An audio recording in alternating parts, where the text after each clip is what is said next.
Bismillahirrahmanirrahim. Assalamualaikum warahmatullahi wabarakatuh. Alhamdulillahirrabbilalamin. Wassalatu wassalamu ala rasulillah Muhammad ibn Abdillah wa ala alihi wa sahbihi wa mawala. Praktek peradilan merupakan bagian penting dari mata kuliah pelatihan kemahir hukum yang diajarkan dalam perkuliahan di Fakultas Hukum Universitas Islam Kalimantan Muhammad Arsyad Al-Banjari. Tujuannya agar mahasiswa dapat mengimplementasikan teori hukum secara baik hukum acara pidana maupun hukum acara perdata. Video peradilan semu ini dibuat sebagai komitmen Fakultas Hukum Universitas Islam Kalimantan Muhammad Arsyad Al-Banjari untuk terus meningkatkan kualitas di bidang akademik. Harapan kami, video simulasi ini dapat dijadikan sebagai sumber pembelajaran dalam rangka mengembangkan dan mengasah keterampilan hukum acara yang sesuai dengan visi kami menjadikan mahasiswa Fakultas Hukum Universitas Islam Kalimantan Muhammad Arsyad Al-Banjari menjadi praktisi hukum yang handal. Sekian, terima kasih. Assalamualaikum warahmatullahi wabarakatuh.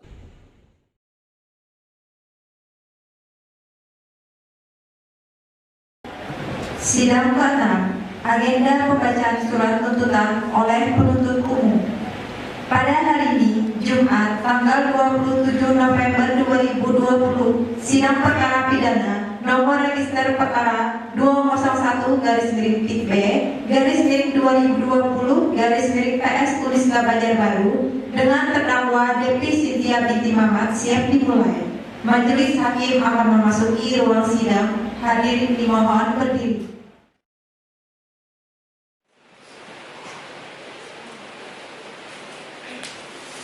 Pada hari ini, Jumat 27 November 2020, sidang pengadilan semu Uniska Banjarbaru yang memeriksa dan mengadili perkara pidana tingkat pertama nomor register perkara 201-11-2020-PS Uniska Banjarbaru dengan terdakwa Devi Cynthia binti Mamat saya nyatakan dibuka dan terbuka untuk umum.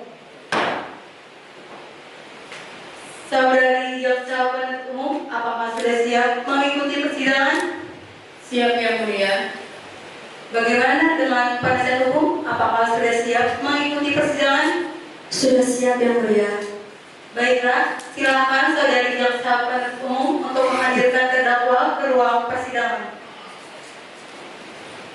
Silakan saudari terdakwa Devi Cynthia binti Mamat memasuki ruang persidangan.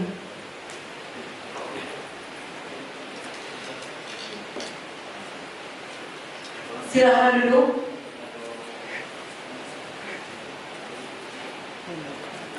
Apakah saudari dalam keadaan sehat jasmani dan rohani? Sehat, Yang Mulia. Apakah saudari sudah siap mengikuti persidangan pada hari ini? Siap, Yang Mulia. Baiklah, sesuai dengan penundaan sidang sebelumnya, agenda sidang hari ini adalah pembacaan surat tuntutan. Saudari jaksa penuntut umum, apakah saudari sudah siap dengan surat tuntutannya? Sudah siap, Yang Mulia. Saya persilakan kepada saudari jaksa penuntut umum untuk membacakan surat tuntutannya. Baik, terima kasih, Yang Mulia. Yang Mulia. Kejaksaan Negeri Uniska Banjarbaru untuk keadilan surat tuntutan pidana nomor registrasi perkara 201-B/2020-PS Uniska Banjarbaru. Jaksa penuntut umum pada Kejaksaan Negeri Uniska Banjarbaru dengan memperhatikan hasil pemeriksaan sidang dalam perkara sebagai berikut. 1. Identitas terdakwa. Nama lengkap Devi Cynthia, tempat lahir Banjarmasin, umur 21 tahun, tanggal lahir 20 Agustus 1999, jenis kelamin perempuan, kebangsaan Indonesia. Tempat tinggal Jalan Taruna Praja, RT 1, RW 3, nomor 5, Kelurahan Sungai Sipai, Kecamatan Martapura, Kabupaten Banjar. Agama Islam, pekerjaan mahasiswi, pendidikan SMA. Dakwaan. Berdasarkan surat penetapan hakim pada pengadilan semu Uniska Banjarbaru nomor registrasi 201-B/2020-PS Uniska Banjarbaru tanggal 13 November 2020, terdakwa dihadapkan ke depan persidangan dengan dakwaan sebagai berikut.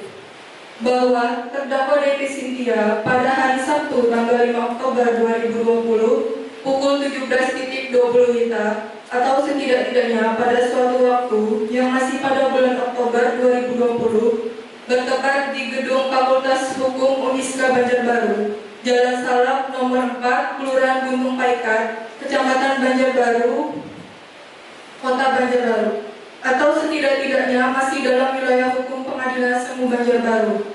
Mengingat pasal 84 ayat 2 Kitab Undang-Undang Hukum Acara Pidana, Pengadilan Semu Banjarbaru berwenang mengadili karena terdakwa bertempat tinggal di wilayah hukum Pengadilan Uniska Banjarbaru dan sebagai saksi yang dipanggil lebih dekat pada tempat Pengadilan Semu Uniska Banjarbaru yang di dalam daerah tindak pidana itu dilakukan, telah melakukan perbuatan pembunuhan terhadap korban Alis Permatasari yang dilakukan oleh terdakwa dengan cara sebagai berikut. Bahwa terdakwa adalah seorang mahasiswi Fakultas Hukum Uniska Banjarbaru yang terletak di Jalan Salak nomor 4, Kelurahan Gunung Paikat, Kecamatan Banjarbaru Selatan, Kota Banjarbaru, bahwa pada waktu dan tempat tersebut di atas, terdakwa yang telah berjanji ketemuan dengan korban di toilet wanita lantai dasar kampus Fakultas Hukum Uniska Banjarbaru. Selanjutnya, terdakwa bertemu dengan korban Alis Permatasari dan berbicara di toilet wanita lantai dasar kampus Fakultas Hukum Uniska Banjarbaru. Bahwa sekitar jam 17.35 WITA atau setidak-tidaknya pada hari Senin 5 Oktober 2020, terdakwa dan korban telah berselisih paham di toilet sehingga terjadi keributan antara terdakwa dan korban. Bahwa di tengah pembicaraan, korban Alis Permatasari menyerang terdakwa dengan cara menarik hijab terdakwa, kemudian memukul terdakwa beberapa kali di bagian pipi dan mata. Kemudian terdakwa melihat ada pecahan kaca dan mengambil pecahan kaca tersebut. Lalu terdakwa menikam pecahan kaca pada leher korban sebanyak 1 kali dan terdakwa langsung meninggalkan korban Alis Permatasari. Bahwa pada saat itu di luar toilet ada saudari Koriatul Imami yang bermaksud mau buang air kecil. Namun ternyata toilet tersebut terkunci dan saudari saksi mendengar ada keributan di dalam toilet. Namun ada keributan oleh korban Alis yang melontarkan kata-kata kasar kepada saudari Devi. Saksi juga mendengar ada teriakan minta tolong. Setelah itu, saksi melihat terdakwa dengan terburu-buru keluar toilet. Kemudian saksi ke dalam toilet dan saksi sangat terkejut karena saksi melihat teman saksi yang bernama Alis sudah bersimbah darah di seluruh tubuhnya.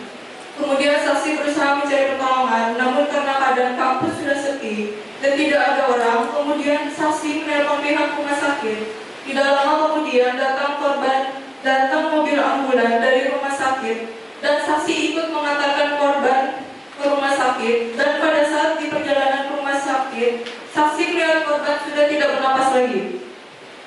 Bahwa surat hasil visum et repertum Rumah Sakit Bayangkara Banjarmasin yang ditandatangani oleh Dr. Muhammad Khairul Anami pada tanggal 10 Oktober 2020 menyatakan adanya luka terbelah 2 pada leher kiri kurang lebih 7 cm dan sedalam 3,5 cm.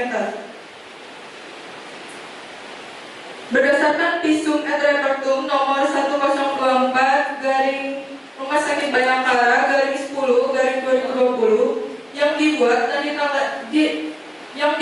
dan ditandatangani oleh Dr. Muhammad Khairul Anami pada bagian ilmu kedokteran forensik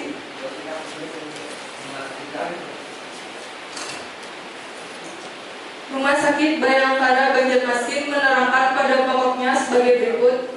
Pada pemeriksaan luar, luka-luka tersampar luka terbuka yang merupakan luka tusukan pada leher kiri dengan kedalaman 7 cm dan panjang 3,5 cm dengan pola luka yang tidak sejajar.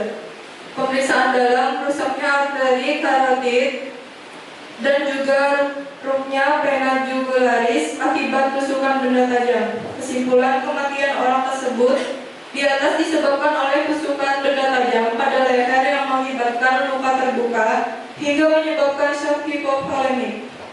Perbuatan terdakwa sebagaimana diatur dan pada pidana dalam pasal 338 Kitab Undang-Undang Hukum Pidana tentang kejahatan terhadap nyawa, yakni barang siapa sengaja menghilangkan nyawa orang lain diancam karena pembunuhan dengan pidana penjara paling lama 15 tahun. 3. Keterangan saksi. A. Saksi Koryatul Imami, lahir di Jember pada tanggal 20 November 1999, agama Islam, seorang mahasiswi, jenis kelamin perempuan, keluarga negara Indonesia, bertempat tinggal di Kompleks Citra Landasan Uling, Kota Banjarbaru. Di depan persidangan dan di bawah sumpah saksi menyatakan sebagai berikut. Saksi dalam keadaan sehat jasmani dan rohani. Saksi kenal dengan terdakwa dan korban, tetapi tidak ada hubungan keluarga. Bahwa saksi mengenal terdakwa maupun korban karena saksi satu kelas di universitas yang sama. Bahwa saksi mengetahui kejadian yang terjadi antara terdakwa dan korban. Bahwa saksi melihat langsung kejadian penusukan. Bahwa saksi yang memanggil bantuan medis. Bahwa keterangan saksi semuanya dibenarkan oleh terdakwa. 4. Keterangan ahli. Dr. Muhammad Khairul Anami, dokter pada bagian ilmu kedokteran forensik Rumah Sakit Bayangkara Banjarmasin, beragama Islam, jenis kelamin laki-laki, keluarga negara Indonesia, memberikan keterangan di persidangan dan di bawah sumpah sebagai berikut. Bahwa benar ahli tidak keberatan untuk memberikan keterangan di depan persidangan tanpa adanya paksaan.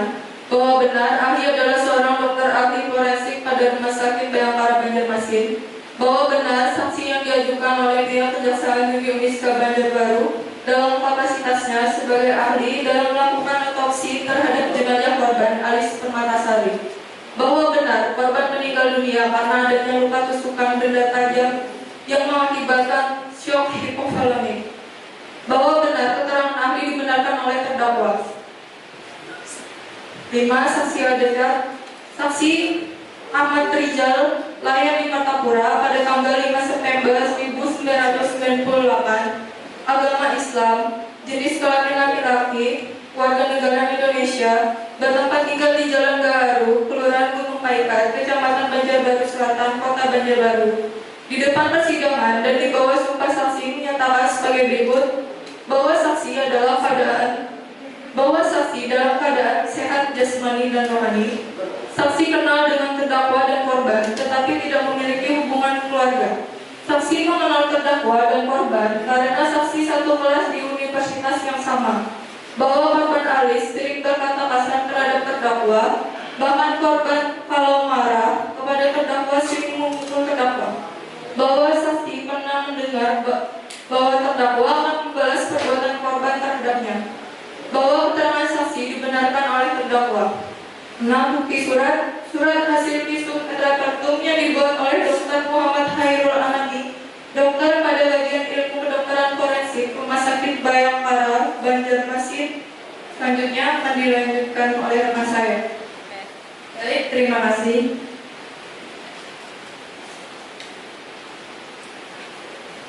7. Keterangan terdakwa. Devi Cynthia yang intinya menerangkan sebagai berikut. Bahwa benar terdakwa dalam keadaan sehat dan bersedia untuk memberikan keterangannya di persidangan. Bahwa benar terdakwa satu kelas di universitas yang sama dengan korban. Bahwa benar kejadian penusukan itu dilakukan di toilet dekat tangga Universitas Islam Kalimantan. Bahwa benar kejadian yang pembunuhan, bahwa benar terdakwa menusuk korban dengan benda tajam pada tanggal 5 Oktober 2020. Bahwa benar terdakwa mengakui telah menghabisi nyawa korban dengan menusukan pecahan kaca ke leher korban. Bahwa benar terdakwa sering diperlakukan dengan perlakuan kasar oleh korban. Bahwa benar alat pembunuhan yang digunakan terdakwa adalah berupa pecahan kaca. Dan yang terakhir, bahwa benar terdakwa mengakui semua perbuatannya dan merasa menyesal. 8. Petunjuk adalah perbuatan, kejadian atau keadaan yang baik antara saksi yang satu dengan yang lain maupun tindak pidana itu sendiri menandakan bahwa telah terjadinya suatu tindak pidana dan siapa pelakunya. Bahwa dari fakta yang terungkap di persidangan melalui keterangan para saksi, keterangan terdakwa dan dihubungkan dengan bukti terdapat persesuaian antara yang satu dengan yang lain yang menimbulkan petunjuk tentang adanya perbuatan pidana yang dilakukan oleh terdakwa Devi Cynthia. 9. Bahwa barang bukti yang diajukan dalam persidangan adalah 1 lembar baju berwarna putih milik korban, 1 lembar celana jeans warna biru milik korban, 1 lembar kerudung warna abu-abu milik korban, 1 lembar baju warna putih milik terdakwa, dan 1 lembar celana jeans warna biru milik terdakwa.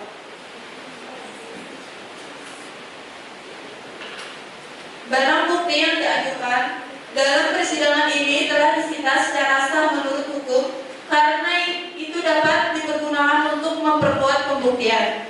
Hakim telah memperlihatkan barang bukti tersebut kepada terdakwa dan oleh terdakwa dibenarkan.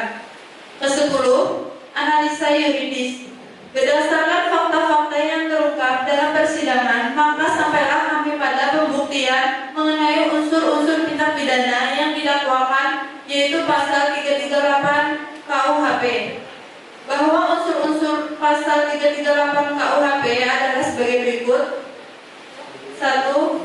Barang siapa. 2. Dengan sengaja. 3. Menghilangkan nyawa orang lain. Selanjutnya kami akan menganalisa dan membuktikan unsur-unsur pasal 338 KUHP berdasarkan fakta-fakta yang terungkap di persidangan yang diperoleh dari keterangan saksi, keterangan ahli, keterangan terdakwa, barang bukti beserta petunjuk. 1. Unsur barang siapa adalah setiap orang sebagai subjek tanpa terkecuali dalam kaitannya dengan perkara sesuai keterangan saksi-saksi, surat dan barang bukti yang diajukan sehubungan dengan kasus posisi yang bertuang dalam surat dakwaan. Maka jelaslah dengan barang siapa adalah terdakwa, yaitu terdakwa Devi Cynthia, sebagaimana telah dihadapkan dan diperiksa dalam persidangan, serta pada diri terdakwa tidak ada alasan pemaaf dan pembenar sehingga dapat dipertanggungjawabkan menurut hukum. Oleh karena itu, unsur barang siapa telah terpenuhi.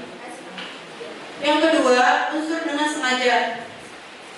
Dalam teori hukum pidana Indonesia, kesengajaan itu ada 3 macam, yaitu yang pertama, kesengajaan yang bersifat tujuan, bahwa dengan kesengajaan yang bersifat tujuan, si pelaku dapat dipertanggungjawabkan dan mudah dapat dimengerti oleh halayak ramai. Apabila kesengajaan seperti ini dapat pada suatu tindak pidana, si pelaku pantas dikenakan hukuman pidana.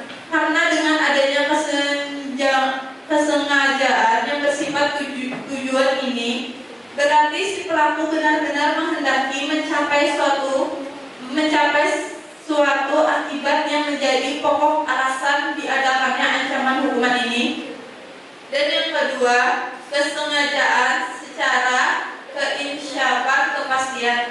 Kesengajaan ini ada apabila si pelaku dengan perbuatannya tidak bertujuan untuk mencapai akibat yang menjadi dasar dari delik, tetapi ia tahu bahwa benar akibat itu pasti akan mengikuti perbuatan itu. Dan yang ketiga, kesengajaan secara keinsyafan kemungkinan.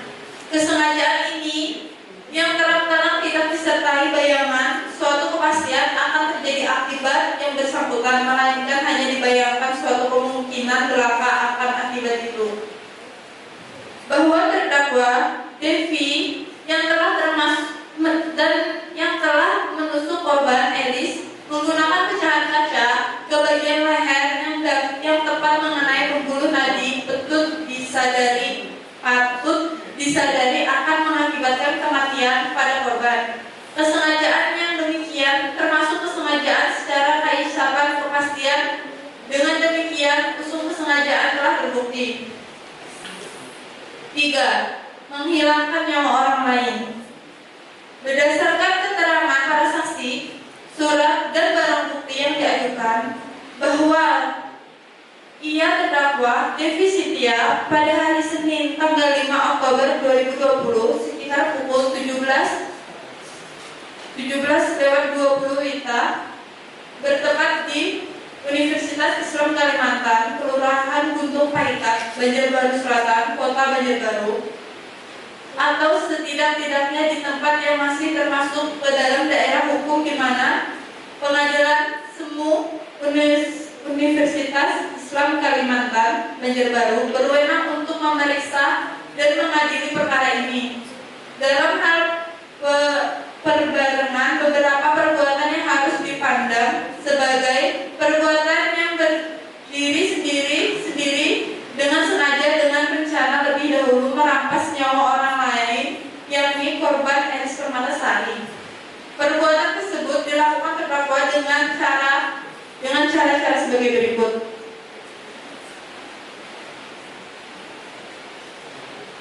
Bahwa sekitar jam 17.20 WITA atau setidak-tidaknya pada hari Senin 5 Oktober 2020 bahwa terdakwa yang telah berjanji ketemuan dengan korban di toilet wanita lantai dasar kampus Fakultas Hukum Uniska bertemu dengan korban Elis Permatasari dan berbicara di toilet wanita lantai dasar gedung Fakultas Hukum. Bahwa sekitar jam 17:35 WITA atau setidak-tidaknya pada hari Senin 5 Oktober 2020 terdakwa dan korban telah berselisih paham di toilet sehingga terjadi keributan antara terdakwa dan korban. Bahwa di tengah-tengah pembicaraan korban Elis Permatasari menyerang terdakwa sehingga terdakwa mengambil pecahan kaca, lalu terdakwa menikam pecahan kaca pada leher korban sebanyak 1 kali dan terdakwa langsung meninggalkan korban Elis Permatasari.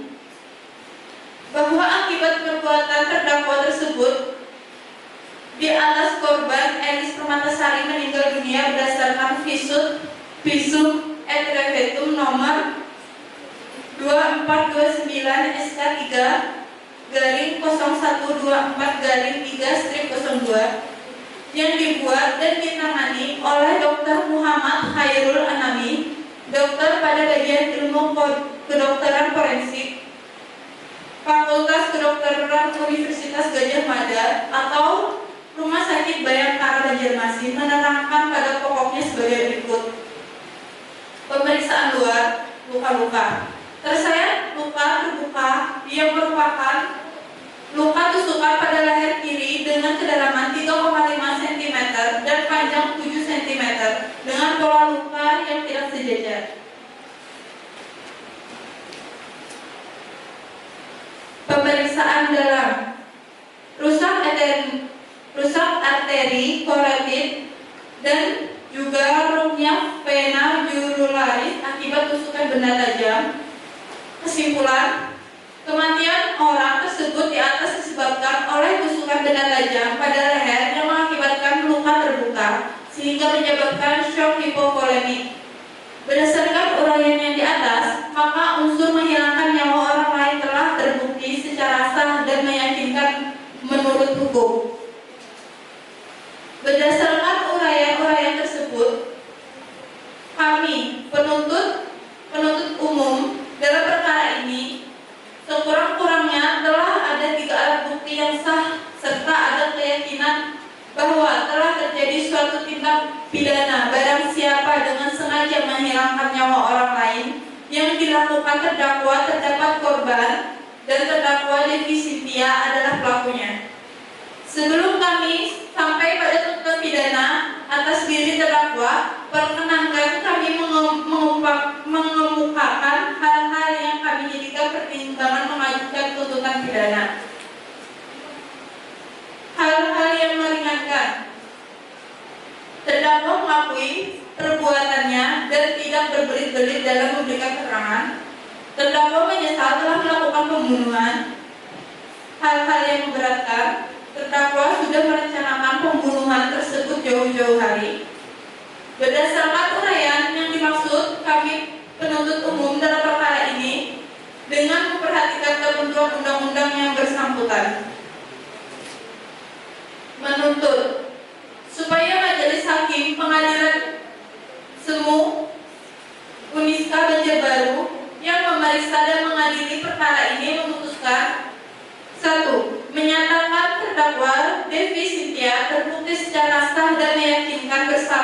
melakukan tindak pidana pembunuhan terhadap korban Elis Permatasari sebagaimana dakwaan penuntut umum.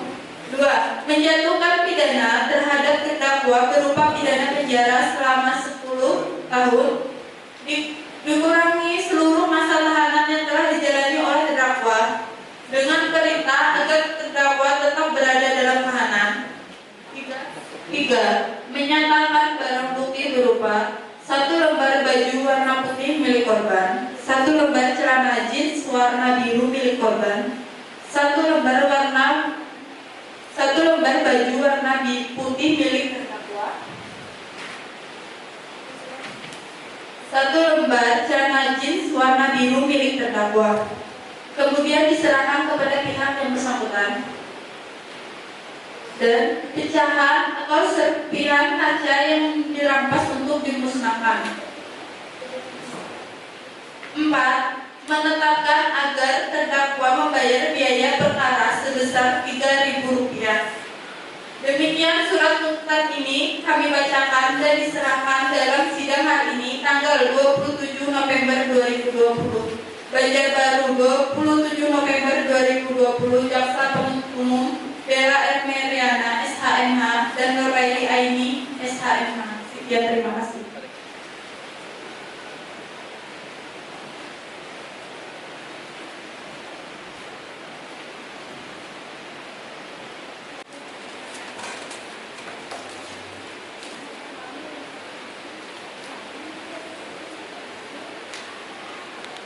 Saudari penasihat hukum, silakan maju ke depan untuk mengambil salinan surat tuntutan.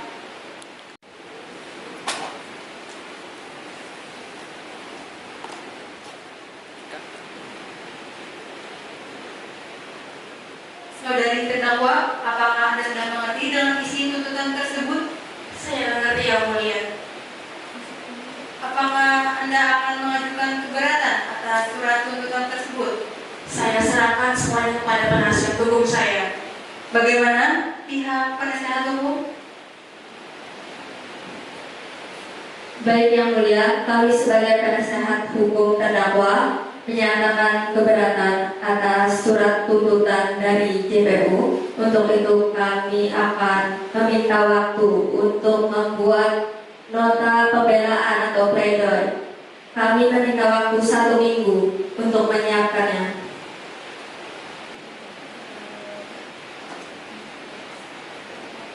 Baiklah, kami akan menunda persidangan. Panitia, 7 hari dari sekarang tanggal berapa? Tanggal 4 Desember 2020 Yang Mulia. Terima kasih. Baiklah, karena penasihat hukum belum siap dengan pembelaan atas surat tuntutan, maka sidang hari ini ditunda dan akan dilanjutkan kembali pada hari Jumat 4 Desember 2020 pukul 9 WITA di tempat yang sama, yaitu Pengadilan Semu Uniska Banjarbaru, dengan agenda sidang pembacaan pembelaan atas surat tuntutan oleh penasihat hukum. Dan kepada jaksa penuntut umum diperintahkan untuk tetap menahan terdakwa dan dihadirkan kembali pada persidangan selanjutnya. Demikian sidang hari ini saya nyatakan ditunda dan ditutup. Majelis hakim akan meninggalkan ruang sidang. Hadirin dimohon berdiri.